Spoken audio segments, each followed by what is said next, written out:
Okay, this weekend Cork are back out in action. It's going to be against Galway, who, of course, Tomas Mulcahy captained Cork to an All Ireland against Galway 30 years ago. Tomas, just even to jump back to that day, do you remember the feeling on the final whistle, man of the match, goal scorer? Like, I suppose boyhood dreams come true. Yeah, definitely boyhood dreams. Look, I suppose the history of my club, Glen Rovers, was that we produced many captains over the years for Cork, and I was privileged to get the honour. I'd captained my club the previous year in 1989, and when you get that feeling to be able to go up the Horgan stand steps to collect Liam McCarthy is absolutely fantastic feeling. And a couple of fond memories, like, you say it's 30 years ago, water on the bridge, and we kind of say, well, are they ever going to forget about it? But maybe it's special because of the double, and 2 or 3 weeks later, the footballers captured the Sam Maguire as well. So, my biggest memory of the day, and I always say this, was my late father was told he was not to go to the match because he had a problem, he had a heart condition. And he disobeyed his Dr. Khan's instructions, his cardiologist, and he said, no matter what happens, I'm going to Croke Park. And if I happen to pass away there, I'd be happy out, but I want to go to Croke Park. So he did go there. And all was in my mind afterwards, I just hope he's okay. He's okay. And we're in the dressing room, down under the old Hogan stand, and your security and everybody around, and the door is shut, and we're jumping around the dressing room like lunatics inside after capturing the title. And then the door bursts open, and who's the first man to arrive in but my father? Throws his arms around me and a big hug, and I could see the tears in these eyes. And I think that that always brings happy memories to me. He passed on at a very early age, at 60, and but that's a very, very fond memory. I suppose you have some great photos from the day as well with your family. Yeah, with family, with everybody, friends, club mates, your own teammates, and you kind of, on the day, it just takes over. You kind of don't get much time after a game. You're kind of putting your bus, you're back to the hotel, you're changing the outfits. You need to go to a banquet that night where Jack Lynch was present that night as well, which was a fantastic honour as well. And I have a fantastic photograph of him and myself. He was my kind of a boyhood hero when I was growing up around Blackpool because he was a Glen Rovers man. But I remember 1976 when the Glen had won the county, and I think maybe around that time or the following year there was a general election, and he became Taoiseach, and he was like John F. Kennedy coming into Blackpool. It was an open top car.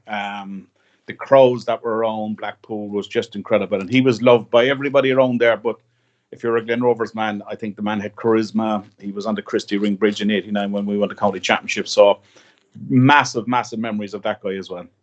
Yeah, I'd said to you I'd like to talk a bit about the Glen. We might as well jump straight into it. Okay. And like Christy Ring, the most famous of the lot, and arguably the best of the lot. What do you remember him, first of all, as a hurler? Now, I suppose you were probably too young to really see him hurl much, if at all. I'm glad you said that, Shane. I'm not that old, right? Even though 30 years ago in 1990, right? Look, I have good memories of Christy Ring as well because I played with his son, Christy Jr., and we played with Christy Jr. all the way up. Our underage in Glen Rovers, street leagues. We weren't very, very good, but Christy used to be on the line. Christy used to be a selector. He'd go to all the matches, so...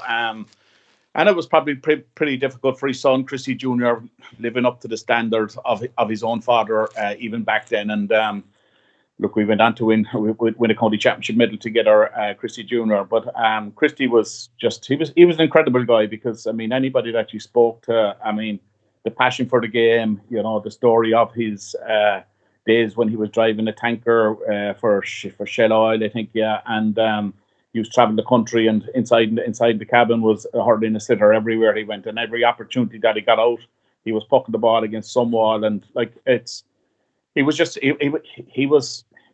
used obviously hurling brain, and kind of famous stories when you see him as a selector with Cork, the old stories when you see him play, and it was always about the skill. It was always about the skill. Every time I spoke to him, it was always how you could actually strike the ball off the air, how you could actually pull on the ground on your left hand, how you could actually score a goal by pulling on the ground on the ball, right? And these things we don't see anymore in the modern game, but they were all Christie's traits. Even you see him taking penalties there, any video clips and stuff like that, the effect of the 3 or 4 yards of the run and the lift, the pick, and the strike was just incredible. And you're looking at the modern game and guys trying to perfect that. I mean, Christy was just immense at that type of play. Did you ever puck around with him, or do you have any memories of that, and even how crisp he was at striking the ball? Look, you could, yeah. He was, for us, I suppose he was he was the hero. He was the hero around the country. He was the hero everybody around Cork. Yeah, he'd come along to the matches and stuff like that. But sure, look, I suppose for himself, I know he played to a very, very late age. But I mean, he'd have the hurling in the hand, and there'd be a few little pucks back around the field and stuff like that. But it was nothing serious in that at that stage. But it was more the verbals, the more the advice, more the having the chat, more coming up to you after the game, saying well done, giving a pat on the back, and he just loved to be at Glen Rovers matches. Well, what was he like? Like, would he have been a funny man? Was he a calm man, serious man, or that type of thing? He was a very serious man. Obviously, he loved his squash as well, right? So he was very serious at sport. I mean, fantastic squash player as well. But he was very, very serious. But there was always a bit of wit, He kind of he might throw in the odd old story to you. He might throw in the odd old funny comment to you and stuff like that, and just walk away and leave you there, kind of startled by the comment itself, right? And trying to figure it out. But he's laughing himself as he's heading into the background, right? So no, look, I mean, I knew him. Could I say I had a brilliant relationship with him? I didn't, because look, I was just too young at that stage, right? So as you say, I was just 16 when he died. I mean, all the years previous to that, yeah, you'd have memories of him. But look, I mean, the day of his death, right? I mean, it was just incredible all over the country, and to go to the funeral and to be down in Clyne and stuff like that was just incredible history attached to the man, And it's interesting that you talk about Glen Rovers, right? I mean, like, he was born in 1920, so 2020, there's 100 years of memory and history of this guy, So we in Glen Rovers are hoping to do a lot this year, maybe have a senior hurling tournament with the guys, with the clubs that he played against in those times, right? Because there were historic games. I mean, the history of our club is photographs laden with Ring and all the Glen Rovers players as they travelled all over Cork County, all over Munster, all over Ireland. They played against incredible teams like Mount Sion, Thurles SARS, Han and Limerick, all these great clubs. And the rivalries then that he had with these guys at inter-county level as well was just incredible. So we'll be doing a lot in Glen Rovers this year to in the memory of Christy. And just the final thing about it, do you remember hearing the news that he had passed and the shock that it was to you? Yeah, look, at 16, I suppose you'd remember it. But my father and all the Glen people, because like every day was Glen Rovers, right? After school or training, and it was in Old Blackpool. Our own clubhouse was down there at the time and stuff, So it was just incredible, being honest with you, because look, not just alone around Cork, but around the country. It was headline news. It was front page news. I mean, now we've seen guys with like the Henrys with 10 All-Ireland medals, and Tommy and Jackie and all those. I mean, this guy had 8 All-Ireland medals. He was God, realistically, in hurling terms. That's what he was. He was God, because I hadn't seen him play live, but only listening to stories of Glen Rovers people, of Cork people, to say, look, they travelled the length and breadth of the country to see this man playing, and the stories of him when he finished game and his last game, and people travelled from everywhere just to have the privilege of seeing Christy Ring play. You know the way you hear that saying, the spirit of the Glen. What does that kind of mean to you? I thought we're on the north side of the city, right? Blackpool, Old Blackpool. I mean, a lot of people there would have worked in Fords. A lot of people would have worked in Dunlop's, old massive employers, the Brewery, Murphy's Brewery, Beamish and Crawford, big massive employers in the city. And Glen Rovers was just a famous club, and still is a very famous club on the north side of the city that had massive, massive success. We look at it on the basis of the history, but we also look at the characters that were there. You had some unbelievable characters. I mean, and we've mentioned a good lot of the older names in Christy Ring and Jack Lynch and stuff like that. But there was other guys, you had Sonny and Dinjo Buckley, you had Fox Collins, you had Dr. Jim Young, to the modern guys, Dennis Call and Martin Doherty, O'Wall, Captain Cork, John Fitzgibbon and his brother Kieran Fitzgibbon, now resident in Boston. I mean, the list is endless, and it gives you great pride when you go through the history and you see that, right, and I think the late Liam O'Tuma, who was an ex-chairman and player of the club, he brought out a book, and he called it The Spirit of the Glen, and inside it is just incredible, all the old songs about Blackpool, the Spirit of the Glen, the Armour Car, Fair Hill, the Dogs, the Harriers, I mean, it was all part in around Blackpool, and people came from everywhere to be part of that story. And I sense that people from the Glen are unbelievably proud of their history. And even, can you explain the background to the black band around the jersey with the green and gold there already?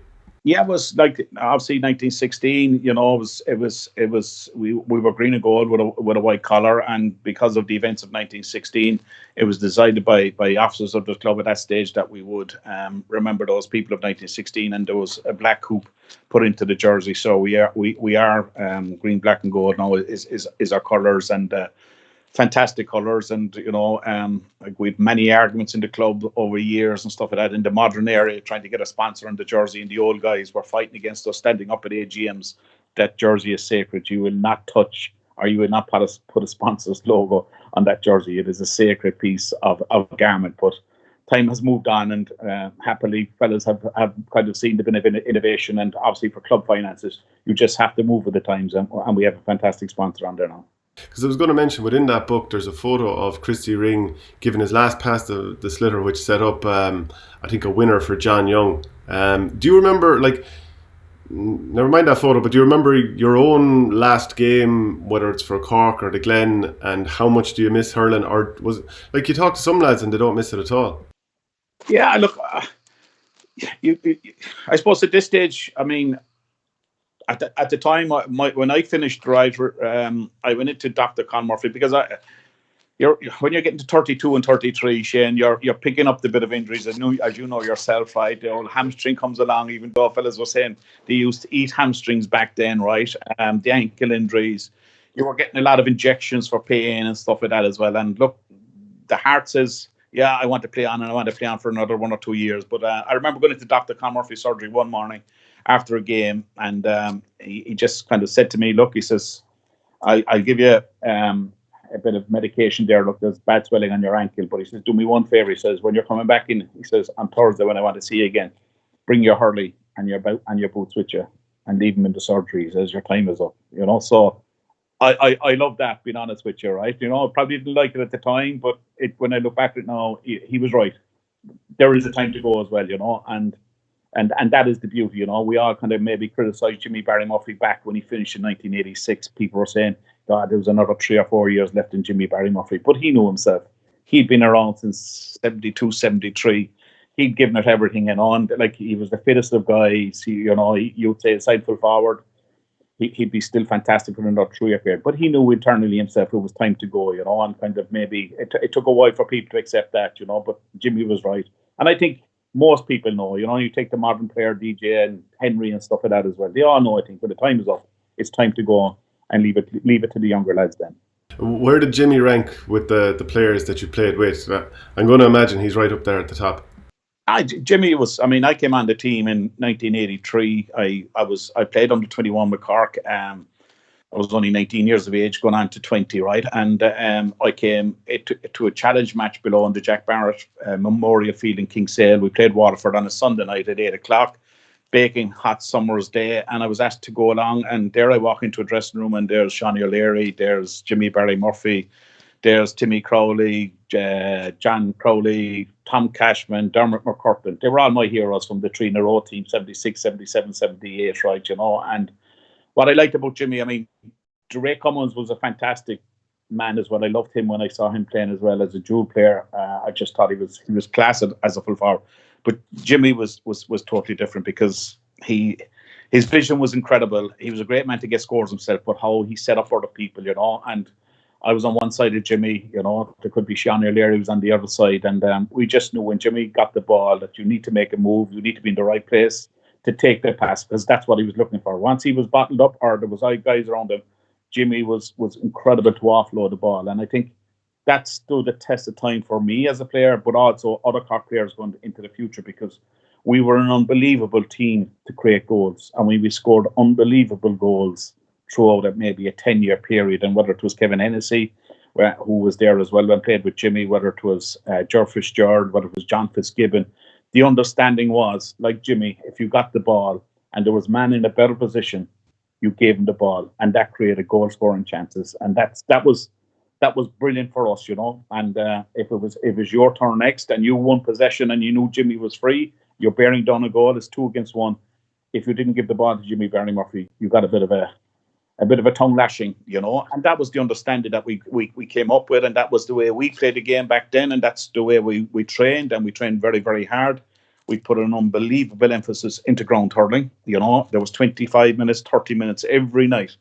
Might have been a dozen balls, 2 dozen balls thrown out in the field, and it was up and down, and you did not put the ball in your hand. The only way you could catch or put a ball in your hand is if you cut it off the air. You pulled off the air, left and right. You pulled on the ground, left and right. You 2 goalkeepers, ball breaking 20 yards out.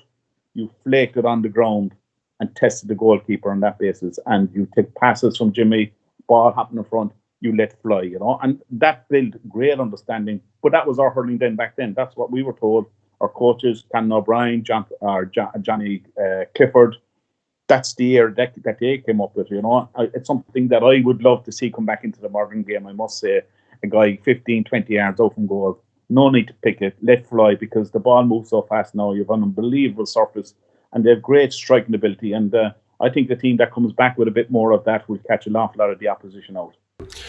What's it say about Jimmy Barry Murphy that since he retired, and I know I wouldn't have been the only person in the media. I've tried to interview him a load of times, do a sit-down feature, all this kind of stuff. I think he wants to avoid the media spotlight because he'll be asked about the current Cork team. And, I just don't think he wants his shadow going in over this current Cork team while they're trying to, obviously win in All-Ireland. So does that sound like something for him? He doesn't want to take all the spotlight? No, and that's Jimmy. He never really liked the limelight, to be honest with you, right? I mean, once he had his piece done, he'd do his interview pre-match, he'd do his interview after match, he'd say what he had to say, but then that was it, He wasn't a guy that was going to be looking for a feature on 2 pages of a Sunday newspaper, going back over history, going back over the past. Jimmy has never been like that, and he's kind of refined in his own way that way, goes to matches, goes to see an awful lot. Look, I mean, after he finished with Cork, he's done so much for his own clubs in Finbars. He's been involved with minor club championship victories there, minor counties. Look, he's done so much. I mean, I think the guy needed a break as well himself. I mean, obviously he had a keen interest in the dogs and the greyhounds as well. So you have to walk the dogs as well if you have them. So, I mean, you don't get time for hurling and dogs maybe, So, and look, he was just a fantastic character, brilliant ambassador for Cork. Still is. I mean, his name is synonymous all over the country as well, has been a fantastic player for Cork hurling and football and for his club. I mean, the history of this club was just incredible. And what are your thoughts on this current Cork team? Of course, John Myler the past couple of years, not too far away in 2018, 6 points up on Limerick with a few minutes to go, All-Ireland final there against, and obviously Limerick hadn't, on the other side, Galway were there. So, I mean, shouldn't have been too far away. Didn't really go Cork's way in 2019. Do you think they're far off? I suppose, Shane, I go back to kind of 2013, and maybe we were ahead of the game saying that we were in an All-Ireland final against Clare in 2013 because there was relegation there as well, right, but it was, we'd feel down here in 2013 was one that got away, right, I know it went to the replay, but look, the clock maybe went against us, but that's water on the bridge. But people would have said, oh, we were thinking about another year or 2 years for this team to actually mature and then start hitting the limelight, right, and 16, as you say, 17, 18, yeah, we've had opportunities, we've been close enough, and there's some fantastic players there, incredible hurlers. If I would say that we're lacking something, we are lacking a bit of consistency. I think we are lacking a small bit of the killer instinct that I kind of spoke about, and not saying it was about us or about the guys in 2004 or 2005, but when you get the opportunity to go 4 points ahead or 5 points ahead, you must go to 10. You must not allow the opposition any chance to come back into the game. And we're just missing that bit of killer instinct to push ourselves beyond, And you look at the incredible team of Kilkenny, that 10-minute period after half-time, they're 3 points up, suddenly they go to 6, suddenly they go to 10, and then you could be 15 before you know it. And they get the opportunity for goals. Like I had mentioned, the guy in a better position, they give him the ball and side in the back of the net. And Cork this year have been scoring goals. Previously, I thought maybe a bit critical that we weren't getting enough goals to kill teams off, maybe enough of creating enough of the chances that we did create. But I suppose the important thing realistically is you have to hand it to the opposition as well. I mean, we thought we were home and dry in 2019, 6 points up, the game almost over, and from somewhere, Limerick found that incredible spirit, and the opposition, there's no guarantees, Shane. I mean, the opposition, you're expecting a backlash from Waterford this year. The Tipperary scenario, I mean, I know Sheedy well. This 2-in-a-row conundrum is not gone out of his head and will be in his head all summer, because he can create his own bit of history there, back-to-back All-Irelands. They're not easily come. Nobody hands them out easy. You've got to go and earn them. And, I think of that. And then you see Kilkenny for the last couple of weeks and you say to themselves, yeah, look, I mean, I was at a function in Kilkenny last year and I said, I didn't expect you to get out of Leinster. I thought you were going to be team building. You were saying that yourselves to me, and suddenly you're not in final. Now you look at them at the quality players coming through, and Ballyhill, Shamrock winning All Ireland club title. So there is serious opposition outside there. That's why Cork, when they get the chance, they have to bury the opposition, and hopefully we'll see a bit more of that. During the summer. I mean, the league has been. I know you're trying out an awful lot of new players. You're trying out guys that have done well with their club. In the All-Ireland Club Series, in the Intermediate Club Series as well, and people that have played with the college, obviously, from a Fitzgibbon point of view. But I think when it comes around to it, number 3 and number 6 are going to be the big position for Cork, Have to get somebody in number 3 or number 6. Over the years, obviously you're all from different counties working with the Sunday game, would you have been winding each other up about different things? Like, for example, would you have been wound up about Cork not winning All-Ireland since 2005? Would you be going at Sheedy about the back-to-back, bit of crack with Loughnane as well? Yeah, I mean, look, I suppose I mean, I was lucky enough, I spent a lot of time with the Sunday game, and yeah, look, great characters and great, look, you can't hide from the fact that you're passionate about your own county, right? So when you go in and if you happen to be involved, right, you can see yourself getting a small bit uptight because it's Cork, or Loughnane because it's Clare, or Anthony Daly particularly because it's Clare, right? And like, yeah, you can see the actions of a guy sitting alongside you during a match day, and we're working together, and and there's particular names being called, and the referee's being called this name, and all that kind of stuff. The same as if you're sitting in the bottom tier of the Horgan stand, And I know we're all supposed to be neutral, and at best of times we do, to be honest, to be fair, but. Like when it's your own blood and bandage and the red jersey of Cork, there is that extra bit of bite in you on match day as well. There's no doubt. And yeah, if somebody wants to throw a slag at you, the big thing is that you'll be ready to throw it back and give it as hard as you got it yourself. And that's Loughnane, and that's Daly, that's Dignan, that's Sheedy, Sir Farr, Galway and stuff like that. I give him credit for kind of maybe going back into the blanket defence on the bases back in 1990 and 86. He had a 3-man midfield when nobody ever heard of a 3-man midfield. So I always kind of credit Sir Farr with starting that type of scene in the hurling era. He doesn't like it, but I don't let him forget about it either.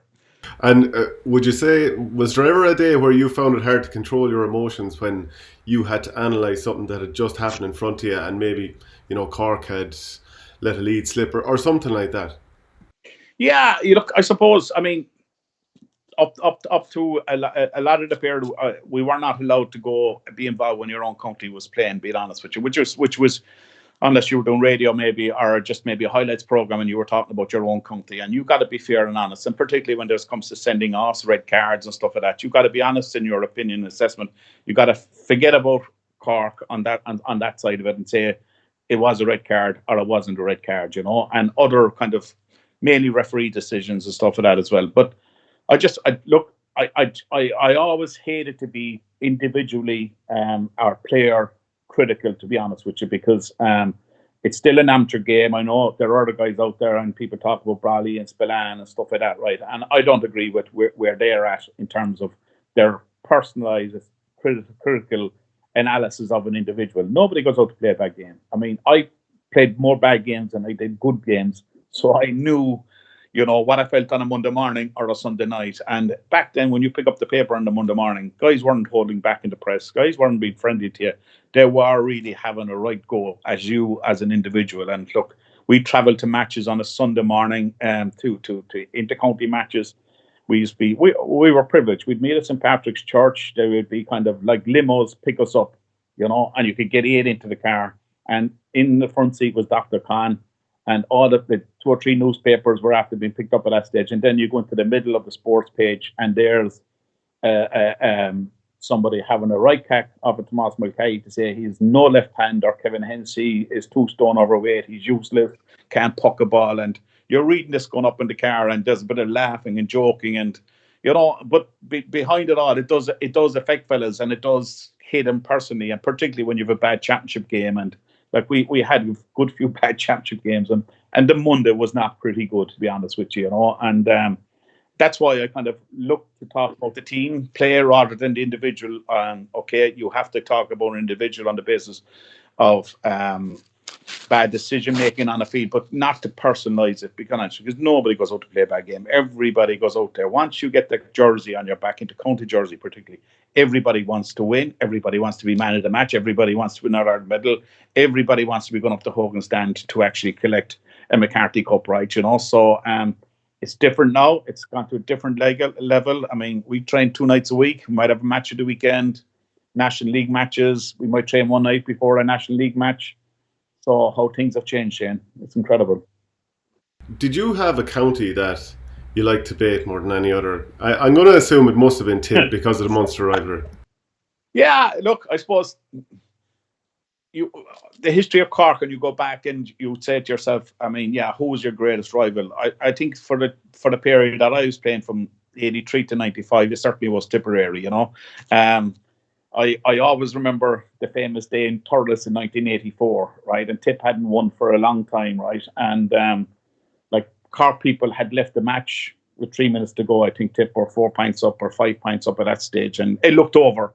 And I mean, the Tip crowd in Thurles that day were just gone bananas, completely bananas. I mean, it was like they were after winning the All-Ireland final, which was fair enough, right? And then we get 2 late goals, and we get another pint, and we win the match. And you hear the story of Cork people had left the ground. The train station's only behind the stadium in Thurles. They were on the train. There was no mobile phones at that stage. So fellas got back to Cork, and they didn't even realise that Cork were actually after winning the match, And you hear stories of that, and you look at kind of the famine has ended in 87 below in Killarney. We drew them above in Thurles. We go back to Killarney, and incredible day. I mean, that was an incredible day of sport below there, because I'd say even the Kerry people themselves that got to go to the match, they've never seen anything like this, Richie Steakland's speech, the famine has ended. Incredible, right? And then Tip coming back and winning in 89, and then we come back in 1990, which was incredible. And 91 again, a fantastic match. So the rivalry was just incredible. Yeah, did we hit Tipperary? We did. And did I hit Tipperary? Yes, I did. And I'm sure if you ask them, they probably say the same thing. But do you know what? We've probably some of the greatest friends now are Tip guys and the Cork guys, and Pat Fox and Donny O'Connell and Nicky English, and all these guys that we played against. Look, we'd meet them on a regular basis. There was a kind of a Ryder Cup set up after that in golf, and we'd go up above to Thurles and stuff like that in Dundrum and play the golf against them. So look, I suppose it was all in the day. It was all about winning, and we knew nothing else. And I suppose that rivalry goes back not just over for the 90s. That's going back over the last 100 years, that history and that rivalry, and long may that continue.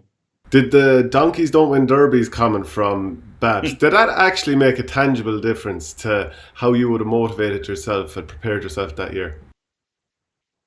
I don't think so, to be honest with you, right? Look, even a lot of people made an awful lot of it, right? Archdeacon O'Brien, who was the coach of the team at the time, I mean, yeah, he might have mentioned it once or twice, but you're going to a Munster final against Tipperary above in Thurles. Like, we were written off. I mean, we had no chance.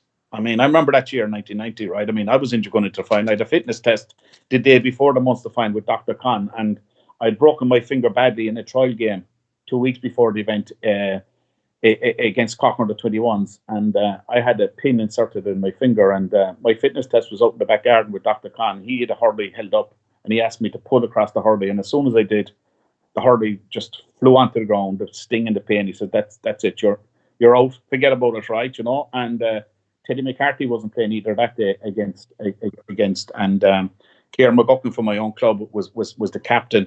But there was so much went against us, right? Because in the National League, I think we played the National League final on a bank holiday Monday above in Nolan Park, and I think we got 1 point from play. The hailstone that were coming down, they were as big as golf balls, and a few of us were kind of we were hiding behind our men. We weren't even going to the ball. We were even giving the gunner back. If you want to go ahead there and puck it off up the field yourself, off you go, because it was freezing, and we got slaughtered in the press. We got hammered in the press. So go back to training. That was all thrown out on the table. Donkeys don't win derbies. Yeah, the Cork public maybe had a bit of laugh about it. Probably still do. But at the end of the day, it was Tip and Cork, Munster final. And I think Tip and Cork bring out the best of each other. And that has been proven over the years as well. When Cork maybe were raging hot favourites, Tip came out and did the opposite to us. But I can remember being in the dressing room that day. And I said to Teddy Mack, we won't be beaten today. The atmosphere inside there, guys were just bullying. They were bullying to get out the door to play against Tip. And they're great, massive, massive occasions. And the rivalry was seriously intense, but that was probably one of Cork's greatest victories, to be honest with you, at Munster final in 1990. So this current Cork team, do you subscribe to this notion that there's a lack of steel, which, it's a very vague thing, but people love to throw that out a lot? No, I don't think there's a lack of steel, right? Maybe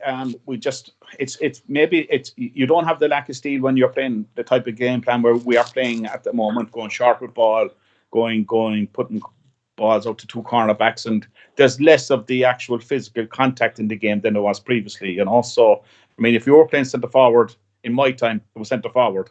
If you were going out to the wing, you get a bollocking from the sideline to get back into the centre, right? If you went out to the other side, you get the same, get back into the centre. Same as full forward, that you're playing full forward. That is your position. Number 14 is your position.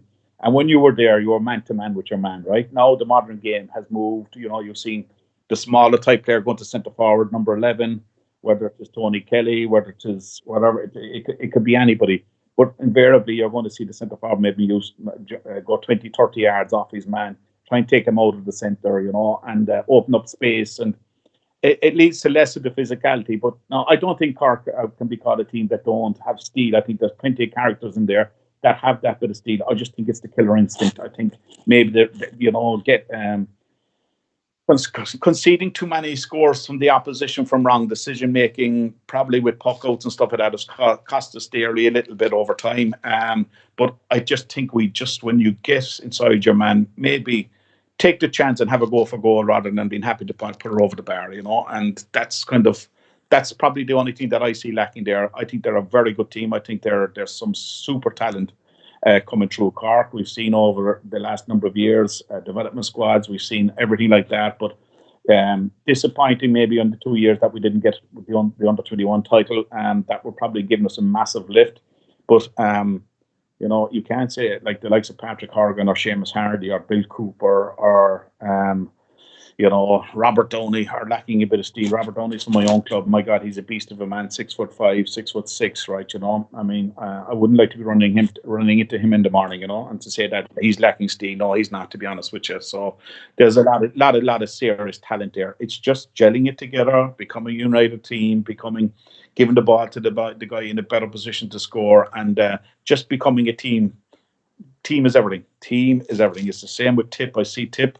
What's made the difference there, you get through with a ball, whether it is Noel McGrath or John McGrath, and if Seamus Cannon's inside and he's in a better position, he's guaranteed to get the ball. And I've seen that with Tip over the last years. Tip and Kilkenny, the best teams in the country to score goals, and goals will matches, in my opinion. Do you think it was any sort of a risk for Kieran Kingston to come back? Because the first year hadn't gone brilliantly. Second year went really well, got close to the All-Ireland final. Do you think there's any risk in coming back from his point of view? Like, and people often say it, and they said it about Sheedy, and he comes back and wins an All Ireland. But what are your thoughts? Yeah, look, I suppose Kieran probably feeds himself unfinished business. Probably had a difficult situation with his own son being involved as well. Shane playing Fitzgibbon Cup, but he's playing very, very well. Had a great Fitzgibbon Cup campaign. Did reasonably well in the last 2 matches he's played. So got a great goal against Limerick last weekend. So that was probably in his mind as well.